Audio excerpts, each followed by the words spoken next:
पर मुझे भगवान में विश्वास नहीं है। आप बताओ भगवान होते हैं कि नहीं? मुझे लगता नहीं होते। गुरुजी हम भी तो नहीं थे 70 साल पहले। बेटा आप नहीं थे, हम नहीं थे, पर 100 साल पहले देश तो रहा होगा ना भारत। हाँ। नासा का गठन कितने साल पहले हुआ?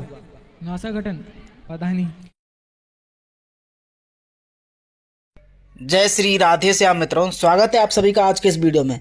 मित्रों आज महाराज जी के सामने इस लड़के ने किया मुकाबला। जी हाँ मित्रों, इस लड़के ने महाराज जी से कहा कि मैं भगवान को नहीं मानता हूँ और आप यदि भगवान को मानते हैं तो मुझे भगवान का दर्शन करवाइए। मित्रों महाराज जी दंग रह गए इस लड़के की बात सुनकर। महाराज जी ने इस लड़के को ऐसा जवाब दिया जिसे सुनकर इस लड़के का होश ठंडा हो गया। जी हाँ मित्रों, होश ठंडा हो गया महाराज जी के बातों को सुनकर। महाराज जी ने दिया धमाकेदार जवाब। इस लड़के ने कहा कि मैं भगवान को नहीं मानता हूँ और भगवान को मैंने नहीं देखा है और मैंने साइंस को देखा है तो साइंस को मानता हूँ। तो महाराज जी ने इस पर क्या कहा जिसे सुनकर ये व्यक्ति, ये लड़का घबरा गया, घबरा के बेहोश हो गया। जी हाँ मित्रों, वीडियो के अंत तक बने रहे। लड़का बेहोश हो गया महाराज जी की बातों को सुनकर और दंग रह गया। भगवान का दर्शन करने के लिए महाराज जी से करने लगा बहस। सुनिए वीडियो में क्या हुआ आगे। वीडियो देखकर आप सभी आश्चर्य रह जाएंगे, आपके रोंगटे कांप जाएंगे। जी हाँ मित्रों, मेरे को आपसे एक क्वेश्चन है। गुरुजी सब बोलते हैं कि जो भी होता है भगवान के रूप से होता है, पर मुझे भगवान में विश्वास नहीं है। ठीक है, तो मेरी मम्मी ने कहा था एक बार गुरुजी के पास जाना, उनसे ही क्वेश्चन करना, वो आपको बताएंगे कि भगवान होते हैं कि नहीं। आप बताओ भगवान होते हैं कि नहीं? मुझे लगता नहीं होते। आपको ऐसा कैसे क्यों लगता है? मुझे लगता है कि जो भी होता है साइंस के रूप से ही होता है। जैसे बारिश होना वो भी साइंस से ही होता है, कैसे साइंस से? क्योंकि वो वाटर सर्कल होता है ना। वो वाटर सर्कल होता है ना, जो वाटर जाता है फिर उस बादलों में, फिर उससे बारिश होती है। तो फिर अपने सीजन पे ही क्यों होती है? सर ये भी तो उसमें क्वेश्चन होगा। देखो आप ठीक कह रहे हैं, हर चीज में साइंस है। यस। पर ये बताओ कि समुद्र के अंदर द्वारिका मिली है भगवान श्री कृष्ण की, उसमें क्या साइंस है? वैज्ञानिकों ने तो बनाया नहीं होगा पानी के अंदर। गुरुजी मेरे को पता नहीं है अभी कि मिली है द्वारका उसमें। आप गूगल पर यूट्यूब पर देखिए, 3-4 साल पहले भारत के वैज्ञानिकों ने समुद्र के अंदर एक नगरी पाई। बड़े बड़े वैज्ञानिकों ने रिसर्च किया तो पता चला कि ये नगरी वही 5,500 साल पुरानी है। ये मैं नहीं बोलता, साइंस दावा करता है। तो साइंस दावा कर रहा है कि ये नगरी 5,500 साल पुरानी है। साइंस में तो यही पढ़ाया जाता है कि मोहनजोदड़ो हड़प्पा संस्कृति के पहले कुछ नहीं था। 2000 साल पुरानी घटना है मोहनजोदड़ो हड़प्पा संस्कृति की। तो फिर पानी के अंदर द्वारिका का मिलना, इस बात के ये सबूत है कि साइंस 2000 पुरानी बात जानती है पर हमारे शास्त्र हजारों साल पुरानी बात जानते हैं।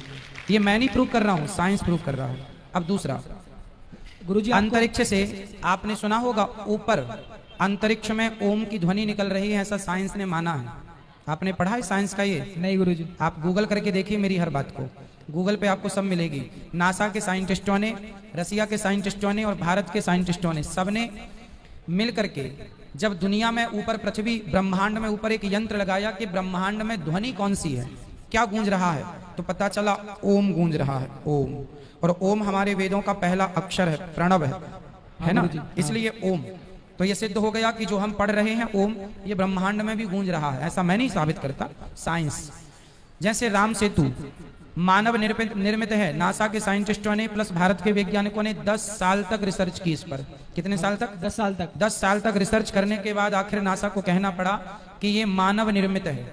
तो आज जो अवशेष है हमारे देश में भगवान श्री राम के द्वारा निर्मित जो राम सेतु है, तो उससे ये सिद्ध होता है कि ये राम सेतु हमारे पुराणों में इसका उल्लेख है और केवल लिखा नहीं है पुराणों में, उसका सबूत है राम सेतु। तो जब राम सेतु है तो फिर राम के भी होने की सत्यता मालूम होगी कि जब राम का सेतु मिल गया तो राम भी है। तो साइंस भी तो प्रूव कर रहा है। आप बद्रीनाथ जाइए, केदारनाथ जाइए, बद्रीनाथ में पूरा बर्फ का माहौल रहता है, सुना आपने? बद्रीनाथ जी में पूरा बर्फ का माहौल, पूरा पहाड़ों में क्या होता है?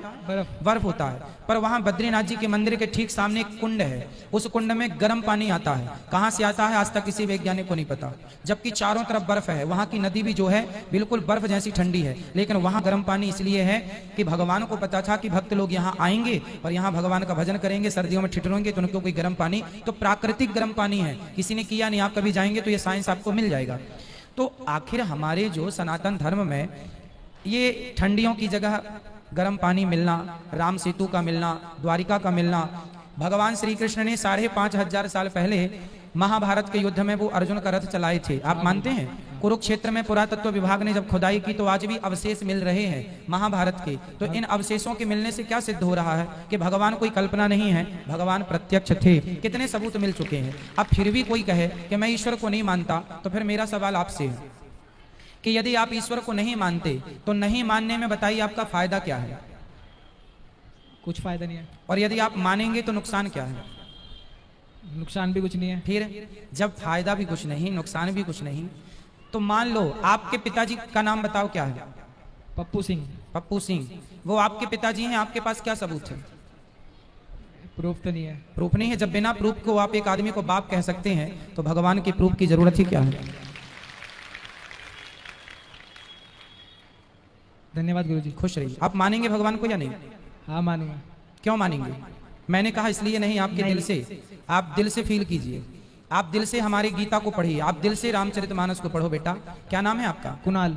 कुणाल, बेटा ऐसा है, आप अच्छे हैं। आज तक किसी मुसलमान ने ये नहीं कहा कि मैं बाइबल को नहीं मानता हूं। आज तक किसी ईसाई ने नहीं कहा, आज तक किसी मुसलमान ने नहीं कहा कि मैं कुरान को नहीं मानता। आज तक किसी ईसाई ने नहीं कहा कि मैं बाइबल को नहीं मानता। लेकिन लाखों हिंदू ये कहते हैं कि मैं भगवान को नहीं मानता। यही सनातन धर्म का सबसे बड़ा दुर्भाग्य है। बेटा मैं आपको बता दूं, नासा का गठन कितने साल पहले हुआ? नासा गठन पता नहीं बेटा 1950 में नासा का गठन हुआ। 1950 से कुछ वर्ष पहले 1950 में सैटेलाइट छोड़ी जाने लगी। तो 10 साल पूर्व ले लो, 20 साल पूर्व ले लो। उसके पहले आप ये बताइए सूर्य ग्रहण कब पड़ता है? ये कौन बताता है? सूर्य ग्रहण किस तारीख को कितने बज के कितने मिनट पे पड़ेगा, कौन बताता है? नासा वाले। नासा तो 70 साल पहले था ही नहीं, 80 साल पहले था ही नहीं। चलो 100 साल लो, 100 साल पहले तो नासा था ही नहीं। फिर कौन बताता था? गुरुजी हम भी तो नहीं थे 70 साल पहले। बेटा आप नहीं थे, हम नहीं थे, पर 100 साल पहले देश तो रहा होगा ना भारत। हाँ गुरुजी। तब तो ग्रहण भी रहे होंगे कि नहीं? हाँ। फिर कौन बताता था? अब हम बताते हैं। हमारे भारत में पंचांग आपने सुना होगा, पंचांग कैलेंडर सुना है? हाँ। हमारे भारत में साल में 12 साल में एक बार कुंभ लगता है। कुंभ जानते हैं? नहीं गुरुजी। कुंभ नहीं जानते? नहीं। हरिद्वार में 12 साल में एक बार कुंभ लगता है। प्रयागराज में कुंभ का मेला भी लगा था। हाँ, कुंभ का मेला लगा था ना। तो ये कुंभ का मेला कब से लग रहा है आपको पता है? नहीं गुरुजी। हजारों साल से चला आ रहा, कोई आज से नहीं लग रहा बेटा, हजारों साल से। और 12 साल में किस तारीख को कब से कुंभ स्टार्ट होगा? हमारे भारत के ऋषि मुनियों ने पंचांग में 100 साल पहले 100 साल बाद किस तारीख को किस डेट पर चंद्र ग्रहण सूर्य ग्रहण कितने बज के कितने मिनट पे पड़ेगा, साइंस तो नासा को आज पता चला। हमारे ऋषि मुनियों ने पंचांगों के द्वारा यह गणना हमको हजारों साल पहले बता दी थी। तुलसीदास जी ने हनुमान चालीसा में पृथ्वी से सूर्य कितना दूर है बताओ? पृथ्वी से सूर्य? हाँ बहुत दूर है। 14 अरब किलोमीटर। कितना? 14 अरब। 14 अरब किलोमीटर दूर है पृथ्वी से सूर्य, वैज्ञानिक कहते हैं। और यही बात गोस्वामी तुलसीदास जी ने हनुमान चालीसा में लिख दी। युग युग सहस्त्र, युग सहस्त्र योजन पर भानु। अब आप योजन का और सहस्त्र युग का हिसाब निकालेंगे तो 14 अरब ही निकल के आएगा। युग सहस्त्र योजन पर भानु लीली होता ही मधुर फल जानू। तो साइंस बेटा जो कह रहा है हमारे ऋषि मुनियों ने लिख दिया। बताइए गुरुत्वाकर्षण का सिद्धांत किसने दिया? गुरुत्वाकर्षण का? हाँ न्यूटन ने। न्यूटन। किसने? न्यूटन। न्यूटन ने गुरुत्वाकर्षण का सिद्धांत कब दिया? पता नहीं। नहीं पता? लगभग 300 साल पहले। लेकिन आप आश्चर्य मानेंगे कि न्यूटन के पहले हजारों साल पहले हमारे महर्षि कणाद हुए हैं, उन्होंने गुरुत्वाकर्षण का सिद्धांत दिया है। महाभारत में आपने सुना होगा रावण के पास कुछ अमर सेना थी और भगवान श्री कृष्ण की जो सेना थी ना वो भी अमर थी, जो कौरवों के पक्ष में लड़ रही थी, जिसका नाम था नारायणी सेना। नारायणी सेना तो कभी मरेगी ही नहीं। फिर उसका क्या किया गया जानते हैं? उसको भीम भैया ने यहां से फेंक फेंक के कहां पहुंचाया? जो गुरुत्वाकर्षण का आज भी सैटेलाइट वहां भेजी जाती है जहां पृथ्वी का गुरुत्वाकर्षण समाप्त हो जाता है, तो वहां पर फेंका। तो पता था ना कि कितनी दूरी से गुरुत्वाकर्षण समाप्त हो रहा है। हाँ। तो महाभारत में रामायण में ये सारी चीजें का उल्लेख है। महाभारत में ये तक लिखा हुआ है कि उस जमाने में भी बंदूकें चलती थी, उस जमाने में भी तोपें चलती थी, ब्रह्मास्त्र जैसी मिसाइलें उस जमाने में भी थी। तो आज का साइंस और तब का साइंस बेटा बहुत सारी बातें हो सकती हैं इसमें। ईश्वर संदेह का विषय नहीं है बेटा, श्रद्धा का विषय है। जब मुसलमान को, जब क्रिश्चियन को अपने धर्म ग्रंथों पर श्रद्धा संदेह नहीं है तो हम हिंदुओं को भी नहीं होना चाहिए। ये आप सभी की जिम्मेदारी है, आप सभी युवाओं की जिम्मेदारी है। चलो आप कहते हैं कि मैं ईश्वर को नहीं मानता, आप कहते हैं मैं बाबाओं को नहीं मानता। चलो थोड़ी देर के लिए आप बोलो अनिरुद्धाचार्य जी मैं आपको नहीं मानता, बोलो एक बार। पर मैं आपको तो मानता हूँ। मानते हो? Thank you. पर देखो, अब कोई मेरे से कहे, कोई कहे कि मैं अनिरुद्धाचार्य को नहीं मानता, उनकी बातें नहीं मानता, तो ये बताओ कि अनिरुद्धाचार्य कहता क्या है? मैं क्या आपको शराब पिलाने की बातें करता हूँ? नहीं। क्या मैं बीड़ी पिलाने की, गांजा पिलाने की? उल्टे मैं हमेशा माँ बाप की सेवा करने की बातें करता हूँ। जबकि आप आज के युवाओं को देखो, आप कहते हैं ईश्वर को नहीं मानते, आप जैसे तमाम भाई लोग ईश्वर को ना मान करके वो शराब पी रहे हैं। क्या शराब पीना सही है? क्या गुटखा खाना सही है? नहीं। क्या पर नारी पर स्त्री पर दृष्टि डालना सही है? नहीं। तो आज के बच्चे ईश्वर को ना मान के जा कहाँ रहे हैं? चलो आप ईश्वर को नहीं मानते, यदि नहीं मानते और फिर सही रास्ते पे चल रहे हैं, सत्य बोल रहे हैं, माँ बाप की सेवा कर रहे हैं, अच्छे काम कर रहे हैं, तो मैं फोर्स नहीं करूंगा कि ईश्वर को मानो। अरे ईश्वर को मानना इसलिए कि हमें पॉजिटिव विचार प्राप्त हो, पॉजिटिविटी प्राप्त हो, इसलिए मानना चाहिए ईश्वर को।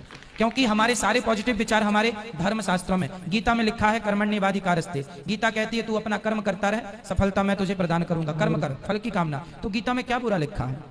कुछ नहीं लिखा। फिर इसलिए बेटा गीता पढ़ना है, रामायण पढ़ना है, और ईश्वर नहीं है ये बात आप सिद्ध करके बता दीजिए, तो हम मानेंगे कि आप सही कह रहे हैं, और मैं आपको सिद्ध करके बताऊंगा कि ईश्वर है।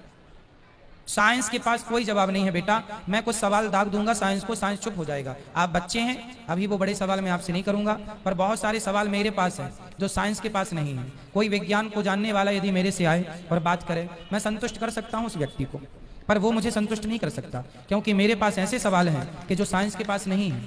पर साइंस के ऐसे लाखों सवाल आप मेरे से पूछिए जिसका मैं उत्तर देता चलूंगा, एक भी सवाल में हिचकूंगा नहीं, क्योंकि साइंस पूरा हमारे शास्त्रों से निकला है। बताओ ज्ञान बड़ा कि विज्ञान? ज्ञान। क्या बड़ा है? ज्ञान। हाँ, आपने ठीक कहा, ज्ञान बड़ा है, ज्ञान बाप है और विज्ञान ज्ञान का बेटा है। तो ज्ञान तो हम लोग, हमारे वेद पुराणों में ज्ञान ही ज्ञान तो भरा है, विज्ञान तो बेटा है, इसलिए ज्ञान से विज्ञान निकला है। इसलिए ज्ञान ऑलरेडी जर्मनी में ऑलरेडी हमारे वेदों पर रिसर्च की जा रही है, फिर नए नए आविष्कार किए जा रहे हैं। आज जो मोबाइल आप यूज करते हैं, ये मोबाइल किसकी देन है? किसी व्यक्ति ने बनाया है, माना कि, पर ये तकनीक कहाँ से आई? इसकी कल्पना कहाँ से आई? ज्ञान प्राप्त करके। ये ज्ञान कहाँ से आया? हमारे वेदों में। हमारे यहाँ भी पहले ऋषि मुनि बात कर लेते थे, जिसे अंतर्धान हो जाना, अदृश्य हो जाना। अदृश्य की तो अभी कोई टेक्नोलॉजी आई भी नहीं, नारद जी तो अदृश्य हो जाते थे। अभी तो बहुत सारी, शंकर जी ने गणेश जी के सिर में हाथी का सिर लगाया, क्या यह मेडिकल साइंस नहीं है? आज कोई वैज्ञानिक लगा के बताए?